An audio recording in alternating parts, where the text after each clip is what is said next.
हाय, मैं हूं मनीषा और आप सुन रहे हैं स्टोरी कार्ड पर एक और नई कहानी मेरी जुबानी। आज की कहानी का शीर्षक है स्वर्ग की देवी, जो मुंशी प्रेमचंद के द्वारा लिखी गई है। अगर आपको ये कहानी अच्छी लगे तो जरूर लाइक कीजिएगा और ऐसी ढेर सारी कहानियां सुनने के लिए हमारे चैनल स्टोरी कार्ड को सब्सक्राइब भी कीजिए। तो शुरू करते हैं आज की कहानी स्वर्ग की देवी।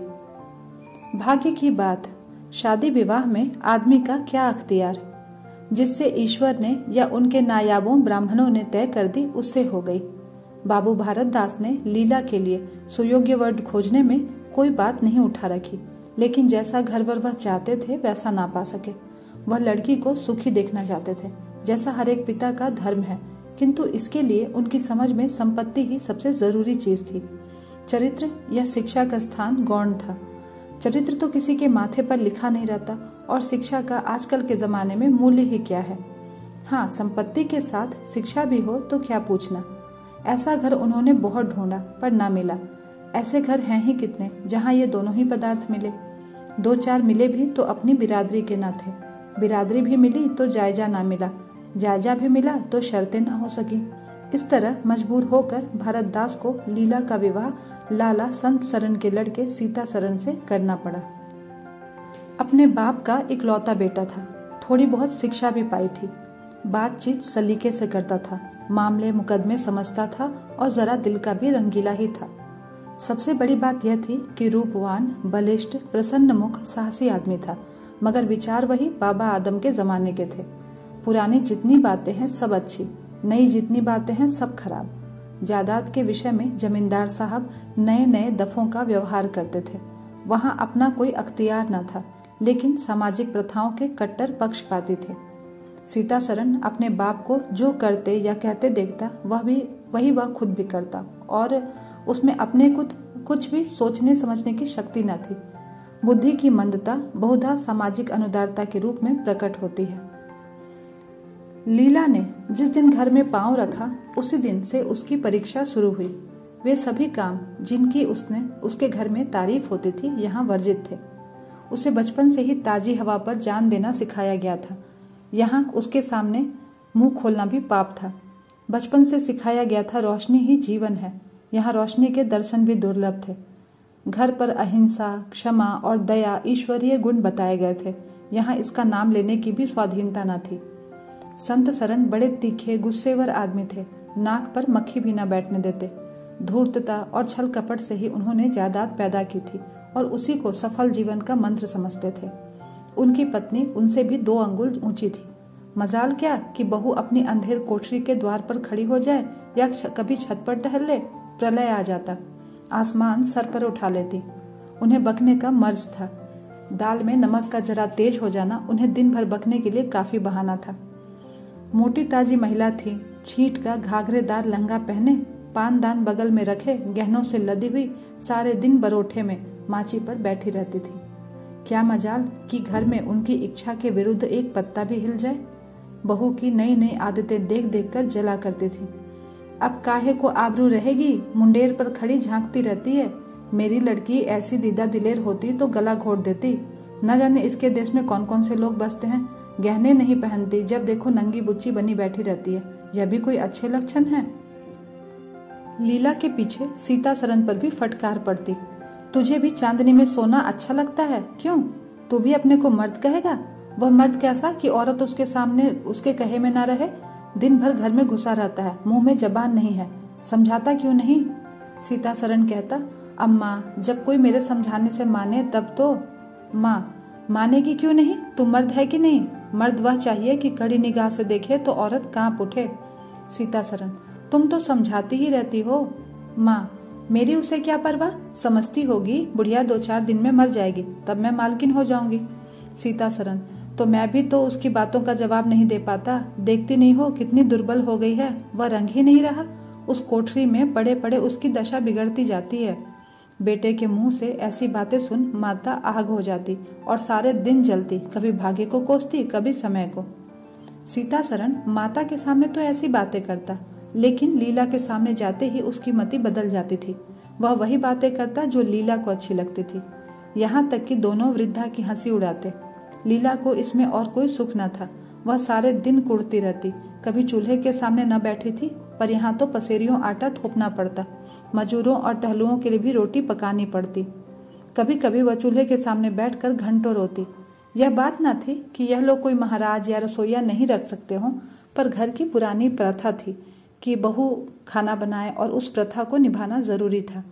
सीतासरण को देखकर लीला का संतप्त हृदय एक क्षण के लिए शांत हो जाता था।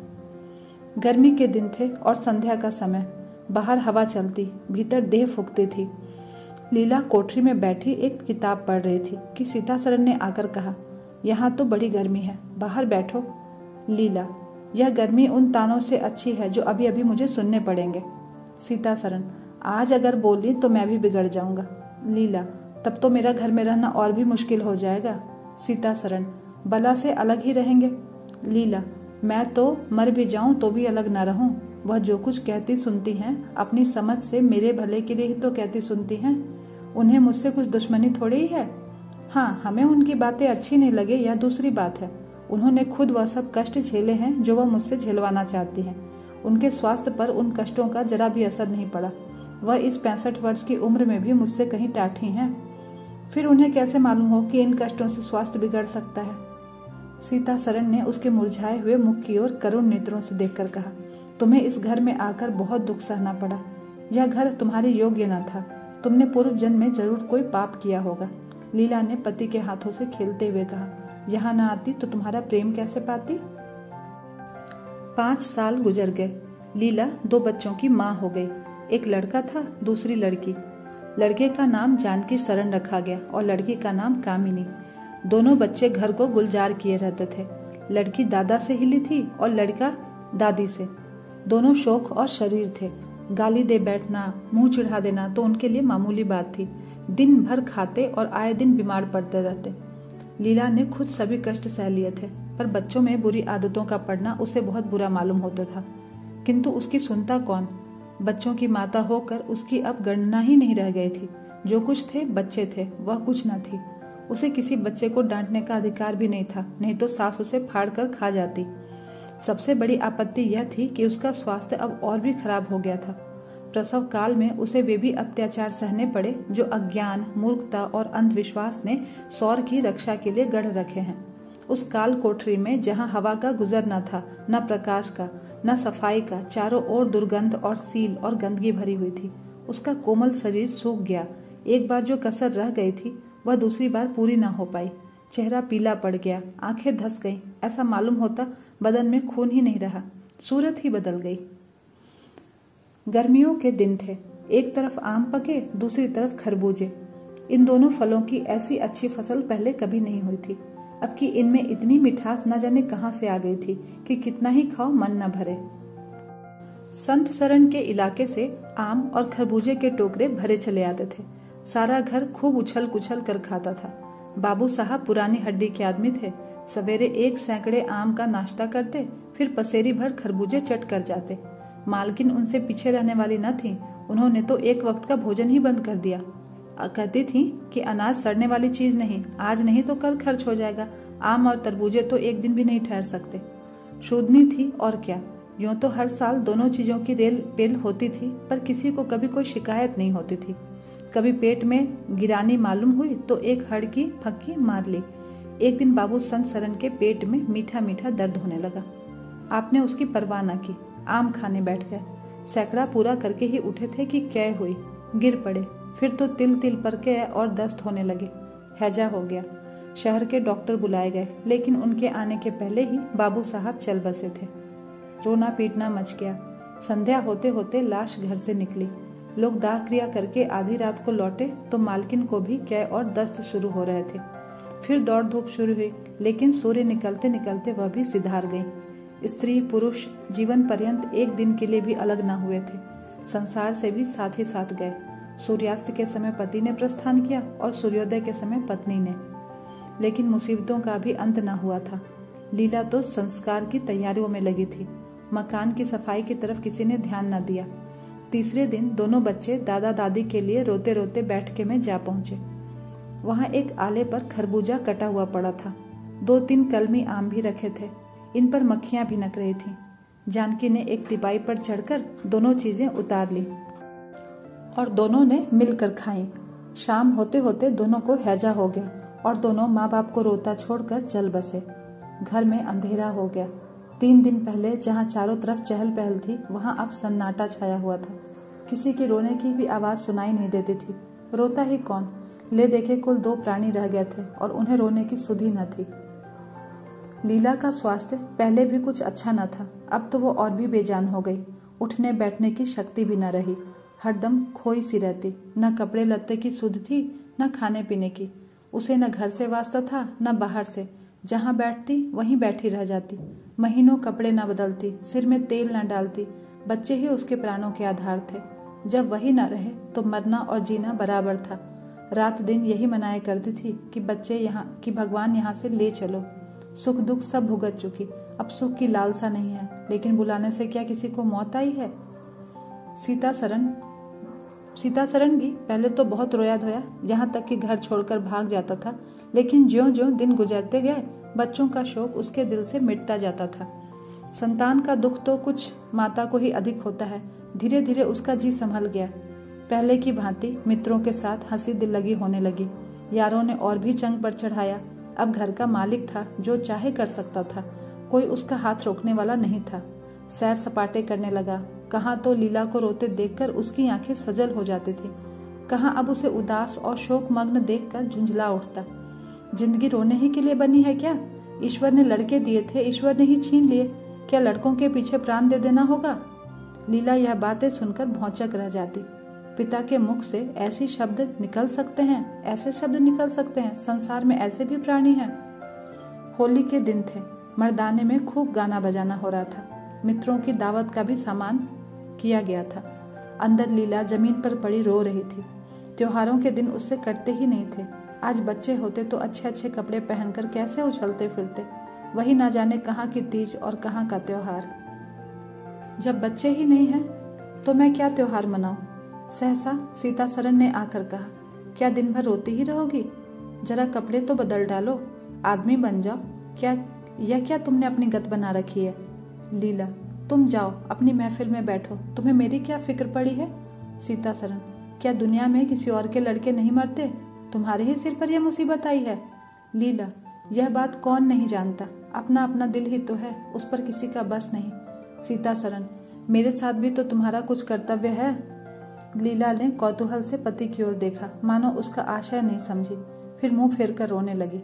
सीता सरन, मैं अब इस मनहूसियत का अंत कर देना चाहता हूँ। अगर तुम्हारा अपने दिल पर काबू नहीं है तो मेरा भी अपने दिल पर काबू नहीं है। मैं अब जिंदगी भर मातम नहीं मना सकता। लीला, तुम राग रंग मनाते हो तो मैं तुम्हें मना तो नहीं करती। मैं रोती हूँ तो रोने क्यों नहीं देते? सीता सरन ने कहा, मेरा घर रोने के लिए नहीं है। तो लीला ने कहा, अच्छी बात है, मैं तुम्हारे घर में ना रोऊंगी। लीला ने देखा मेरे स्वामी मेरे हाथों से निकले जा रहे हैं। उन पर विषय का भूत सवार हो गया है और कोई समझाने वाला नहीं। वह अपने होश में नहीं है। मैं क्या करूं? अगर मैं चली जाती हूं तो थोड़े ही दिनों में सारा घर मिट्टी में मिल जाएगा और इनका भी वही हाल होगा जो स्वार्थी मित्रों के चंगुल में फंसे हुए नौजवान रईसों का होता है। कोई उल्टा घर में आ जाएगी और इनका सर्वनाश कर देगी। ईश्वर, मैं क्या करूं? अगर इन्हें कोई बीमारी हो जाती तो क्या मैं इस दशा में उन्हें छोड़कर चली जाती? कभी नहीं। मैं तन मन से इनकी सेवा शुश्रूषा करती, ईश्वर से प्रार्थना करती, देवताओं की मनौतियां करती। माना इन्हें शारीरिक रोग नहीं है, लेकिन मानसिक रोग अवश्य है। आदमी रोने की जगह हंसे और हंसने की जगह रोए, उसके दीवाना होने में कोई संदेह नहीं है। मेरे चले जाने से इनका सर्वनाश हो जाएगा। इन्हें बचाना मेरा धर्म है। हाँ, मुझे अपना शोक भूल जाना होगा। रोऊंगी, रोना तो तकदीर में लिखा ही है, रोऊंगी, लेकिन हंस हंस कर अपने भाग्य से लड़ूंगी। जो जाते रहे उनके नाम को रोने के सिवा और कर ही क्या सकती हूँ, लेकिन जो हैं उसे ना जाने दूंगी। आह, ये टूटे हुए दिल के टुकड़े, आज तेरे टुकड़ों को जमा करके एक समाधि बनाओ और अपने शोक को उसके हवाले कर दो। ओ रोने वाली आंखें, आओ, मेरे आंसुओं को अपनी विहसित छटा में छुपा लो। आओ मेरे आभूषणों, मैंने बहुत दिनों तक तुम्हारा अपमान किया, मेरा अपराध क्षमा करो। तुम मेरे भले दिनों की साथी हो, तुमने मेरे साथ बहुत विहार किए हैं। अब इस संकट में मेरा साथ दो, मगर दगा ना करना, मेरे भेदों को छिपाए रखना। लीला सारी रात बैठी अपने मन से यही बातें करती रही। उधर मर्दाने में धमा चौकड़ी मची हुई थी। सीताशरण नशे में चूर कभी गाता था, कभी तालियां बजाता था। उसके मित्र लोग भी उसी रंग में रंगे हुए थे। मालूम होता था उनके लिए भोग विलास के सिवा और कोई काम नहीं है। पिछले पहर को महफिल में सन्नाटा हो गया। हू हा की आवाजें बंद हो गईं। लीला ने सोचा, क्या लोग कहीं चले गए या सो गए? एकाएक सन्नाटा क्यों छा गया? जाकर दहलीज में खड़ी हो गई और बैठक में झांक कर देखा। सारी देह में एक ज्वाला सी दौड़ पड़ी। मित्र लोग विदा हो गए थे। समाजियों का कहीं पता न था। केवल एक रमणी मसनद पर लेटी हुई थी और सीताशरण उसके सामने झुका हुआ उससे बहुत धीरे धीरे बातें कर रहा था। दोनों के चेहरों और आंखों से उनके मन के भाव साफ साफ झलक रहे थे। एक की आंखों में अनुराग था, दूसरी की आंखों में कटाक्ष। एक भोला भाला हृदय एक मायाविनी रमणी के हाथों लुटा जाता था। लीला की संपत्ति को उसकी आंखों के सामने एक छलिनी चुराए लिए जाती थी। लीला को ऐसा क्रोध आया कि इसी समय चलकर इस उल्टा को आड़े हाथे लूं, ऐसा दुत्कारों कि वह भी याद करे, खड़े खड़े निकाल दो। वह पत्नी भाव जो बहुत दिनों से सो रहा था जाग उठा और उसे विकल करने लगा, पर उसने जब्त किया। वेग से दौड़ती हुई तृष्णाएं अकस्मात न रोकी जा सकती थी। वह उल्टे पांव भीतर लौट आई और मन को शांत करके सोचने लगी। वह रंग रूप में, हाव भाव में, नखे तिल्ले में उस दुष्टा की बराबरी नहीं कर सकती। बिल्कुल चांद का टुकड़ा है वो। अंग अंग में स्फूर्ति भरी हुई है, पोर पोर में मद झलक रहा है। उसकी आंखों में कितनी तृष्णा है, तृष्णा नहीं बल्कि ज्वाला। लीला उसी वक्त आईने के सामने गई। आज कई महीनों के बाद उसने आईने में अपनी सूरत देखी। उसके मुख से एक आह निकल गई। शोक ने उसकी कैसी काया पलट कर दी थी। उस रमणी के सामने वह ऐसी लगती थी जैसे गुलाब के सामने जूही का फूल। सीताशरण का खुमार शाम को टूटा। आंखें खुली तो सामने लीला को खड़ी मुस्कुराते देखा। उसकी अनोखी छवि आंखों में समा गई। ऐसे खुश हुए मानो बहुत दिनों के वियोग के बाद उससे भेंट हुई हो। उसे क्या मालूम था कि यह रूप भरने के लिए लीला ने कितने आंसू बहाए हैं। केशों में यह फूल गूंथने के पहले आंखों से कितने मोती पिरोए हैं। उन्होंने एक नवीन प्रेमोत्साह से उठकर उसे गले लगा लिया और मुस्कुराकर बोले, आज तो तुमने बड़े शस्त्र सजा रखे हैं, कहाँ भागूं? लीला ने अपने हृदय की ओर उंगली दिखाकर कहा, यहाँ आ बैठो, बहुत भागे फिरते हो, अब तुम्हें बांध कर रखूंगी। बाग की बहार का आनंद तो उठा चुके, अभी अंधेरी कोठरी को भी तो देख लो। सीताशरण ने लज्जित होकर कहा, उसे अंधेरी कोठरी मत कहो लीला, यह तो प्रेम का मानसरोवर है। इतने में बाहर से किसी मित्र के आने की खबर आई। सीताशरण चलने लगे तो लीला ने उनका हाथ पकड़कर कहा, मैं ना जाने दूंगी। सीताशरण, अभी आता हूँ। लीला, मुझे डर लगता है कहीं तुम मुझे फिर छोड़कर चले ना जाओ। सीताशरण बाहर आए तो मित्र महाशय बोले, आज दिन भर सोते ही रहे क्या? बहुत खुश नजर आते हो। इस वक्त तो वहां चलने की ठहरी थी ना, तुम्हारी राह देख रही है। सीताशरण, चलने को तो तैयार हूँ, लेकिन लीला जाने नहीं देती। मित्र, निरे गाउदी ही रहे, आ गए फिर बीवी के पंजे में। फिर किस बिरते पर गरमाए थे? सीताशरण, लीला ने घर से निकाल दिया था, तब आश्रय ढूंढता फिरता था। अब उसने द्वार खोल दिए और खड़ी बुला रही है। मित्र, अजी यहाँ वह आनंद कहाँ? घर को लाख सजाओ तो क्या वह बाग हो जाएगा? सीताशरण, भाई घर बाग तो नहीं हो सकता, पर स्वर्ग हो सकता है। मुझे इस वक्त अपनी क्षुद्रता पर कितनी लज्जा आ रही है वो मैं ही जानता हूँ। जिस संतान शोक में उसने अपने शरीर को घुला डाला और अपने रूप लावण्य को मिटा दिया, उसी शोक को केवल मेरा एक इशारा पाकर उसने भुला दिया। ऐसा भुला दिया मानो कभी शोक हुआ ही नहीं। मैं जानता हूँ कि वह बड़े से बड़े कष्ट सह सकती है। मेरी रक्षा उसके लिए आवश्यक है। जब अपनी उदासीनता के कारण उसने मेरी दशा बिगड़ती देखी तो अपना सारा शोक भूल बैठी है। आज मैंने उसे अपने आभूषण पहनकर मुस्कुराते हुए देखा तो मेरी आत्मा पुलकित हो उठी। मुझे ऐसा मालूम हो रहा है कि वह स्वर्ग की देवी है और केवल मुझ जैसे दुर्बल प्राणी की रक्षा करने के लिए भेजी गई है। मैंने उसे जो कठोर शब्द कहे वे अगर अपनी सारी संपत्ति बेचकर भी मिल सकते तो लौटा लेता। लीला तो वास्तव में स्वर्ग की देवी है। तो दोस्तों, आशा करती हूँ कि आपको ये कहानी अच्छी लगी होगी। अगर अच्छी लगी हो तो ज़रूर लाइक करें।